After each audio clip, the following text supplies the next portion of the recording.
بەنسبە دەوەی کە پرسیارەکەی ترت کاک عەلی وت بەلا شعور چی بکەین؟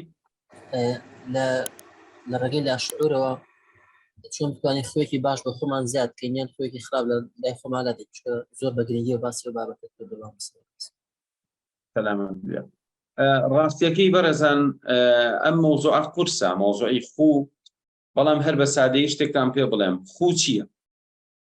خوو ئەوەیە ڕەفتارێک دووبارەیەکیتەوە چەند جار وەکو کوردی ڕەسەنەڵێ پاتۆپات یەکیتەوە، دووبارەیەکیتەوە، چەندبارەیەکیتەوە، ئیتر مێشکی تۆ وزە سەرف ناکا بۆ جێبەجێکردنی ئەم ئیشە، یەکسەر ئەیباتە ناو دنیای ئۆتۆماتیکی، وەکو ناو لەبەرکردن وایە، وەکو کەلیمە لەبەرکردن وایە.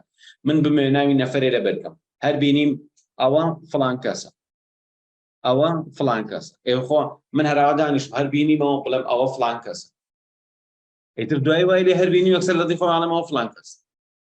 ئەمە چییە؟ ئیتر مێشک ئۆتۆماتیکەکەی لەسەر ئەو ئیشە ئەکەوێتە ئیش، لەسەر ئەو شتە. ئێمە کاتێک ئەمانەوێ خویە جێبەجێکەین، باشترین شت ئەوەیە کە بڕیار بین دووبارەیکەینەوە، بڕیار بین دووبارەی کتێب خوێندنەوە، بڕیار بە بەیانیان هەڵسای ئیلا ئەبێ سێ لاپەڕە بخوێنیتەوە ژیان دەست بۆ مۆبایلەکە و نابێت. ئەگەر شتێکی وا بکەی بیکەی بە قەرار لەگەڵ خۆتە، ئیتر بەرە کتێب خوێندنەوە بە عادەت. ئێستا جاران مەسەڵەن مناڵ بووی ئەچوین بۆ مزگەوت، بۆ نمونە ئێواران لەبەری هەموو مناڵان یاریمانە کرد لە کۆڵان کە بەڵمی ئێوارەیە هەمومان ڕامانە کرد بۆ مزگەوت. بەڵام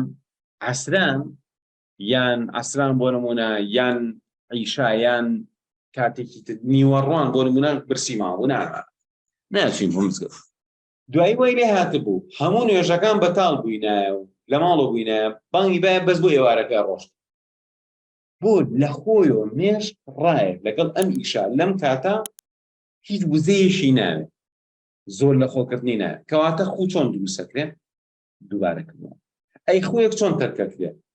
ئەبێ ئەو دووبارەکردنەوە تێک بین وە شتێ بێنی لە شوێنی ئەدای بێ، شتێ بێنی لە شوێنی ئەدای بێ. بۆ نمونە کەسێک جگەرە تەرکەکە ماوەی خوو ئەگرێ بە بنێشت و بە گوڵە بە ڕۆژۆ ئەم شتانەوە، بۆ ئەڵێ با جی بگرمەوە.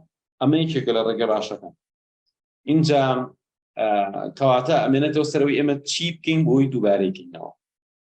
ئەگەر هاتوو کارێکە دووبارەت کردەوە، ئەحساسێکی خۆش با پێ بە، سوپاسی خوای لەسەر کە هەر کاتێکە ئەو ئیشە دووبارەکەیتەوە پاداشتێ بۆ خۆت دابنێ، بۆ بەم شێوازە خووەکەت بەهێزکە. ڕاستێکی مۆزوعی خوو وردە، یعنی ڕێگەی عەمەلی هەیە بۆ چارەسەری خوو یان دروستکردن یان تەرککردنی خوو. ئێستاکە کاتی ئەومان نییە زۆر لەسەرەوانە بڕێن، گویا بۆیان ئیسباتان کردوەوەی باسمان.